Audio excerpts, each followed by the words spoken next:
देखो बच्चों, आपके लिए फिर से एक मैं रूल लेके आ चुका हूँ। आपको पता है सर, मैनी मैनी का मतलब होता है बच्चों बहुत से, बहुत की बात करता है। और ये आपका क्या करता है, प्लूरल नाउन के साथ आता है, और प्लूरल ही क्या लेता है, वर्ब लेता है। जैसे कि आपको मैंने एक फॉर्मेट लिखा कि मैनी, उसके बाद plus plural noun and plus plural verb, उसके बाद जो भी आपको दिखेगा। बट आपने कभी कभी क्वेश्चन में ये देखा होगा कि बच्चों आपको मैनी के पहले आपको आर्टिकल ए लगा होता है ना।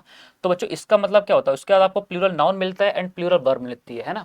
और एक और आपने देखा होगा बच्चों कि मैनी के बाद आपका ए और एन, सर उसका सिंगुलर नाउन दिखता है एंड सिंगुलर वर्ब लिखती है। तो बच्चों ध्यान रखना, जो आपका ये आर्टिकल है ए और एन, इसके अकॉर्डिंग आते हैं हमारे, किसके, इसके अकॉर्डिंग आते हैं।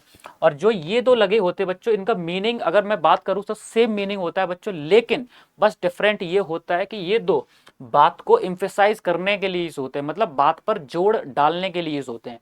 मैंने एग्जाम्पल लिखा मैनी बॉयज। अब आपको देखो, मैनी हमारा प्लूरल नाउन के साथ आया तो अपना बॉयज आ जाएगा, नॉट बॉय। वाज फिर वर, आपको पता है बच्चों वर आ जाएगा, नॉ की वाज आ जाएगा। प्लेइंग देयर, बहुत सारे लड़के वहां खेल रहे हैं। एक और मैंने लिखा, अब ए मैनी बॉयज वाज, अब ए मैनी बॉयज, बॉय तो होगा नहीं अपना, तो वर प्लेइंग देयर, वहां पर बहुत सारे लड़के खेल रहे हैं, मतलब बात को इंफेसाइज किया सर, जोर डाला। ध्यान में रखना बच्चों, जोर डालना, और ये खाली नॉर्मल।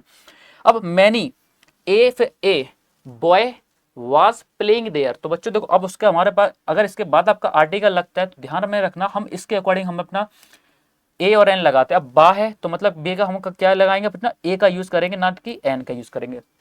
तो many a boy was playing there. तो बच्चों आपको डिफरेंस समझ में आ गया कि हाँ, अगर ए मैनी आ जाए और मैनी के बाद आपका आर्टिकल आर्टिकल आ जाए तो इसका मतलब ये है, तो होता है कि बात को एम्फेसाइज करने के लिए यूज होते हैं। ओके, तो मैनी का हमारा ये हो गया रूल अपना।